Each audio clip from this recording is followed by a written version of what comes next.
नमस्कार, इंडिया 100 की करते हैं शुरुआत। मैं हूं आपके साथ बरखा शर्मा। एलजेपी अध्यक्ष चिराग पासवान ने बिहारी फर्स्ट का विजन डॉक्यूमेंट लॉन्च किया। चिराग पासवान ने नीतीश पर निशाना साधते हुए कहा कि सीएम नीतीश की सोच युवा विरोधी, नीतीश जीतेंगे तो बिहार हार जाएगा।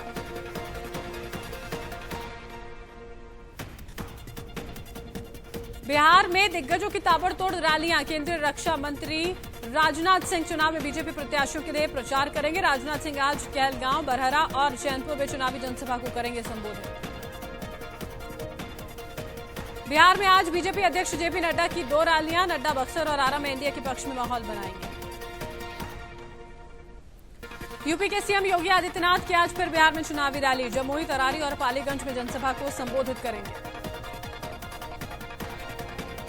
आरजेडी नेता तेजस्वी यादव आज रोहतास में ताबड़तोड़ 5 रैलियां करेंगे। इसके बाद औरंगाबाद और जहानाबाद में चुनावी जनसभा को करेंगे संबोधित। एलजेपी अध्यक्ष चिराग पासवान ने बिहारी फर्स्ट का विजन डॉक्यूमेंट लॉन्च किया। चिराग पासवान ने नीतीश पर निशाना साधते हुए कहा कि सीएम नीतीश की सोच युवा विरोधी, नीतीश जीतेंगे तो बिहार हार जाएगा। औरंगाबाद में तेजस्वी यादव की जनसभा के दौरान एक दिव्यांग युवक ने उन पर चप्पल फेंक दी। मंच पर बैठे नेता और खुद तेजस्वी ये देखकर चौंक गए। बिहार के डिप्टी सीएम सुशील मोदी की अचानक तबियत बिगड़ी। इसके बाद डॉक्टर्स ने उन्हें रैली में शामिल नहीं होने की सलाह दी। बिहार चुनाव में यूपी के सीएम योगी आदित्यनाथ की हुई एंट्री। योगी ने कैमूर में कहा कि हम देश और विकास की बात करते हैं। बिहार के पालीगंज में रैली के दौरान तेजस्वी यादव ने सूबे के मुखिया नीतीश कुमार पर जमकर निशाना साधा और कहा कि बिहार को विकास, शिक्षा, स्वास्थ्य और रोजगार चाहिए। बिहार चुनाव में कई बड़े नेता नक्सलियों के निशाने पर हैं। आईबी ने हमले का अलर्ट जारी किया। नक्सली आईईडी ब्लास्ट कर सकते हैं। मध्य प्रदेश के ग्वालियर में बीजेपी प्रत्याशी मरती देवी ज्योतिरादित्य सिंधिया के सामने रो पड़ी, जिसका वीडियो आया सामने। राहुल गांधी के बयान पर कमलनाथ ने कहा कि वो राहुल जी की राय है। मैं अपने बयान पर खेद जता चुका हूं, मैं माफी क्यों मांगूं। ग्वालियर में ज्योतिरादित्य सिंधिया ने कहा कि मरती देवी जी ने अपना संपूर्ण जीवन डबरा की जनता के प्रति न्यौछावर किया। कांग्रेस नेता राहुल गांधी ने कमलनाथ की टिप्पणी से असहमति जताते हुए कहा कि जिस तरह की भाषा का उन्होंने इस्तेमाल किया वो मुझे नहीं पसंद। कोरोना संकट के बीच प्रधानमंत्री नरेंद्र मोदी ने राष्ट्र को संबोधित किया और कोरोना को लेकर किसी भी तरह की लापरवाही न बरतने की सलाह दी। मध्य प्रदेश में कमलनाथ के बाद शिवराज के मंत्री बिसाहू लाल साहू की विवादित टिप्पणी। कांग्रेस नेता विश्वनाथ सिंह की पत्नी के लिए अभद्र भाषा का इस्तेमाल किया। मध्य प्रदेश के अध्यात्म एवं संस्कृति मंत्री उषा ठाकुर ने मदरसों को सरकारी खजाने से मिलने वाली आर्थिक सहायता बंद किए जाने की पैरवी की। मध्य प्रदेश कांग्रेस ने मंत्री उषा ठाकुर पर सांप्रदायिक एजेंडा फैलाने का आरोप लगाया। साथ ही चुनाव आयोग से मांग की कि इस मामले पर संज्ञान लें। पीएम मोदी ने पुलिस स्मृति दिवस पर देश रक्षा में शहीद हुए पुलिसकर्मियों को श्रद्धांजलि अर्पित की। इस मौके पर पीएम ने ट्वीट कर कहा कि शहीदों का बलिदान हमेशा याद रखा जाएगा। पुलिस स्मृति दिवस पर गृहमंत्री अमित शाह ने स्मारक पर शहीदों को श्रद्धांजलि दी। इस मौके पर अमित शाह ने कहा कि सुरक्षा के मोर्चे पर कई तरह की चुनौतियां हैं, लेकिन हमारे जवान तैयार हैं। जवानों के बलिदान की वजह से ही देश की जनता चैन से सोती है। ड्रग्स केस में हिरासत में लिए डेमेट्रिएट्स का एनसीबी ने मेडिकल टेस्ट कराया। डेमेट्रिएट्स को आज एनसीबी कोर्ट में पेश करेगी। पूछताछ के लिए रिमांड मांग सकती है। कश्मीर के अनंतनाग में छुट्टी पर घर आए पुलिस इंस्पेक्टर की आतंकियों ने गोली मारकर हत्या कर दी। मोहम्मद अशरफ भट्ट नमाज पढ़कर अपने घर जा रहे थे।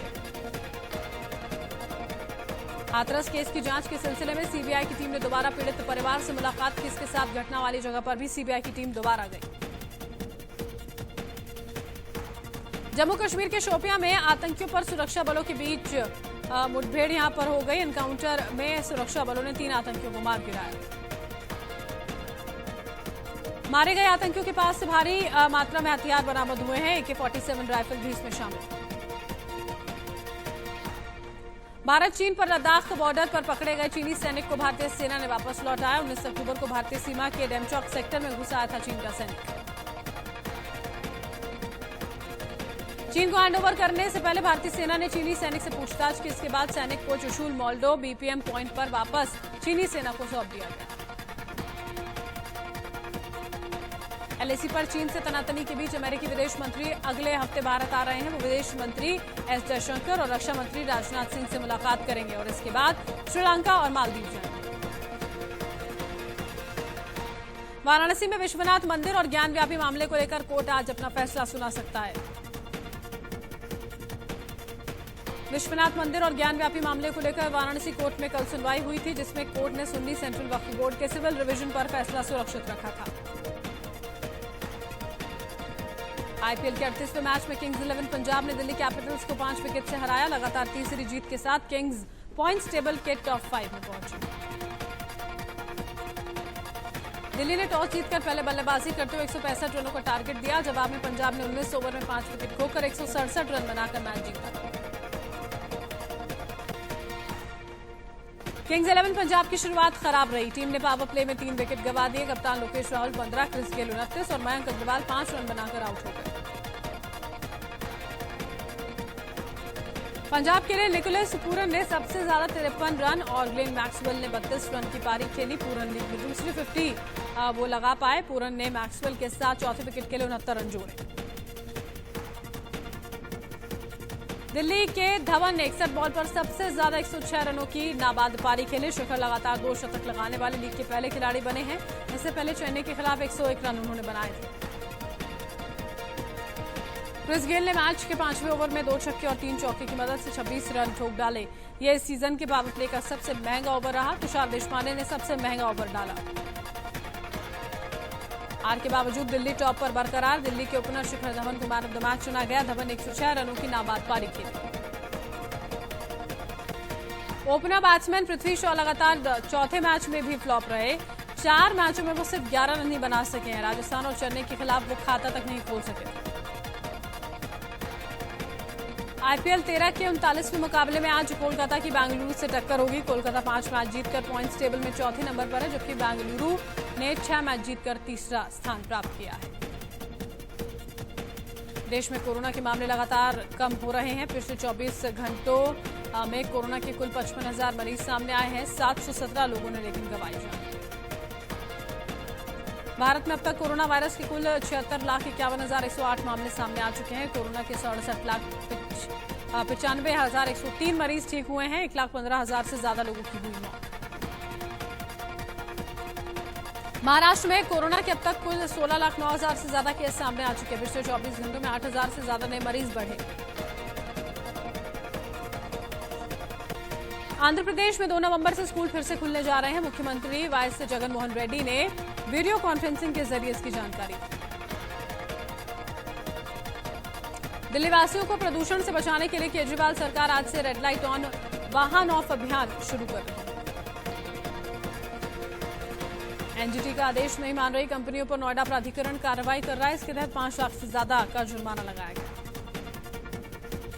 महाराष्ट्र के नाला सुपारा में बजरंग दल कार्यकर्ता पर हुए हमले के विरोध में बजरंग दल ने प्रदर्शन किया। आरोपियों के खिलाफ सख्त कार्रवाई की मांग की। गाजियाबाद में डीएम और एसएसपी ने लोनी इलाके का निरीक्षण किया। प्रदूषण फैला रही 53 भट्टियों को सील कराया। 2 लाख का जुर्माना भी। केजरीवाल सरकार ने दिल्ली यूनिवर्सिटी के टीचर्स और नॉन टीचिंग स्टाफ का वेतन स्टूडेंट सोसाइटी फंड से देने की बात कही है। इसके विरोध में एनएसयूआई कार्यकर्ताओं ने प्रदर्शन किया। उत्तर प्रदेश के वाराणसी में एग्जाम में धांधली में आरोप लगाते हुए बीएचयू के छात्रों ने प्रदर्शन किया और दोबारा कॉपी चेक करने की मांग की।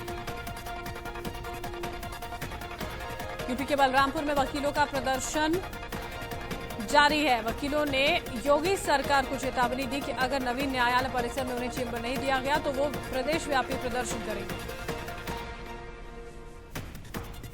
दशहरे से पहले बोनस देने की घोषणा नहीं होने से नाराज रेलवे कर्मचारियों ने यूपी के प्रयागराज में धरना प्रदर्शन किया। बोनस नहीं मिलने पर ट्रेनों के चक्के जाम की चेतावनी दी।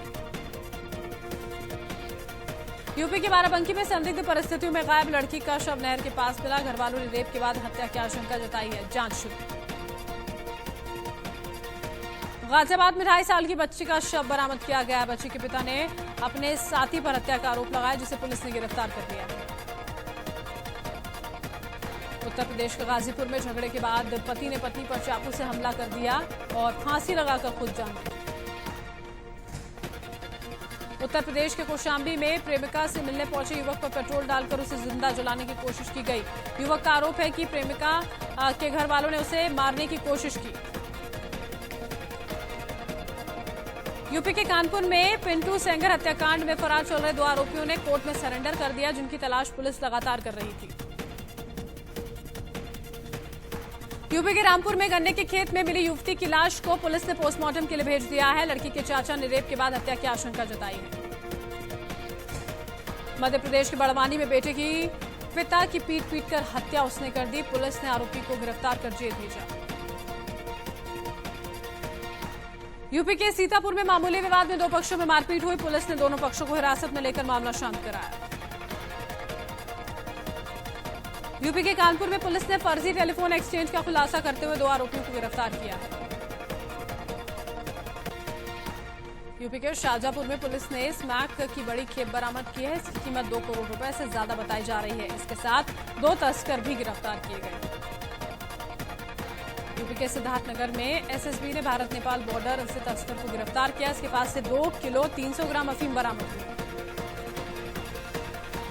बिहार के मुजफ्फरपुर में गोरखपुर कोलकाता पूजा स्पेशल ट्रेन के 2 डिब्बे पटरी से उतर गए। हादसे में कोई हताहत नहीं हुआ, ये राहत की खबर है। यूपी के बिजनौर में ट्रक ने सामने से आ रही कार को टक्कर मार दी। इससे कार में सवार 2 लोगों की जान चली गई। 3 लोग गंभीर रूप से जख्मी हुए। यूपी के बहराइच में तेज रफ्तार ट्रक ने बाइक सवार दंपत्ति को टक्कर मार दी। इससे उनकी मौके पर ही मौत हो गई। हादसे के बाद ट्रक ड्राइवर मौके से फरार। यूपी के बुलंदशहर में बिजली फीडर में लगी आग से कई घरों की बिजली गुल हो गई। वहीं आग से बिजली विभाग को लाखों का नुकसान हुआ। यूपी के मेरठ में केमिकल फैक्ट्री में भीषण आग लग गई। इससे लाखों का नुकसान होने की आशंका। फायर ब्रिगेड ने आग पर काबू पाया। उत्तराखंड के पिथौरागढ़ में खेत में काम कर रही महिला पर तेंदुए ने हमला कर दिया। इलाज के लिए महिला को अस्पताल में भर्ती किया गया। कर्नाटक के हुबली में बारिश के बाद जनजीवन बहुत प्रभावित हुआ। यहां बारिश का पानी शहर के कई हिस्सों में भर गया। हैदराबाद के कई इलाकों में बारिश का पानी भरा हुआ है। आलम यह है कि लोगों का घरों से बाहर निकलना मुश्किल हो गया। हैदराबाद के कई हिस्सों में फिर से बारिश हुई है, जिससे शहर के कई हिस्सों में पानी भरा। सड़कों पर भी जलभराव देखने को मिला।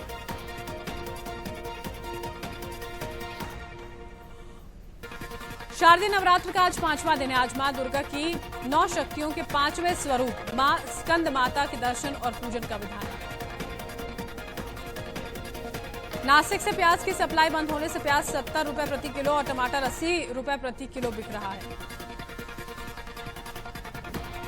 केंद्रीय मंत्री स्मृति ईरानी अपने संसदीय क्षेत्र अमेठी के दौरे पर पहुंची। उन्होंने कालीकंद धाम में मां के दरबार में पूजा अर्चना की और मां का आशीर्वाद लिया। मंगलवार को कारोबार के अंत में सेंसेक्स 112 अंकों की बढ़त के साथ 40,544 पर बंद हुआ, जबकि निफ्टी में भी करीब 24 अंकों की बढ़त दिखी। मंगलवार को वायदा बाजार में सोने का भाव 117 रुपए गिरकर 50,570 रुपए प्रति 10 ग्राम पर पहुंचा। चांदी 211 रुपए सस्ती। हिंदुस्तान यूनिलीवर ने दूसरी तिमाही के नतीजे घोषित कर दिए हैं। 30 सितंबर को समाप्त तिमाही में कंपनी का मुनाफा 9% बढ़कर 2009 करोड़ रुपए हो गया है।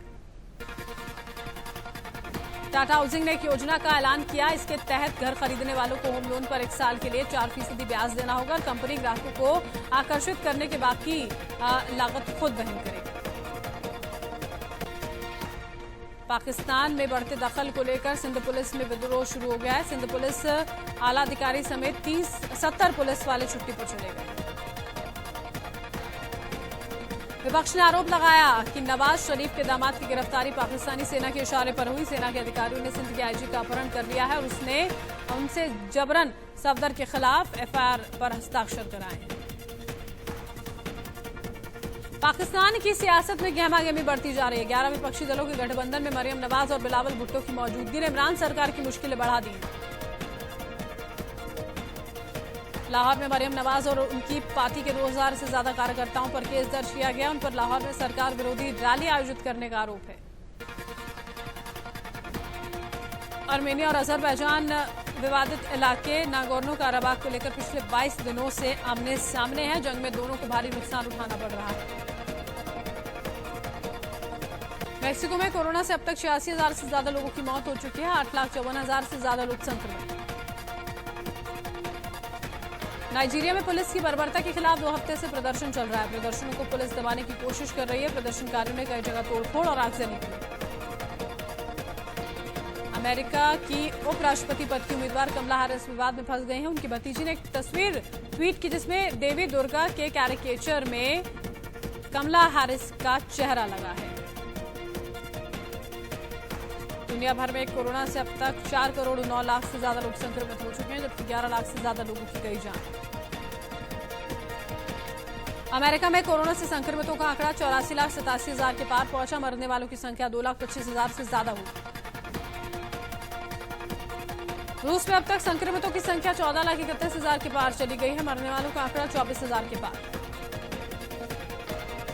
कोरोना से ब्राजील में अब तक करीब 1,54,000 से ज्यादा लोगों की जान जा चुकी है। 52 लाख से ज्यादा संक्रमित।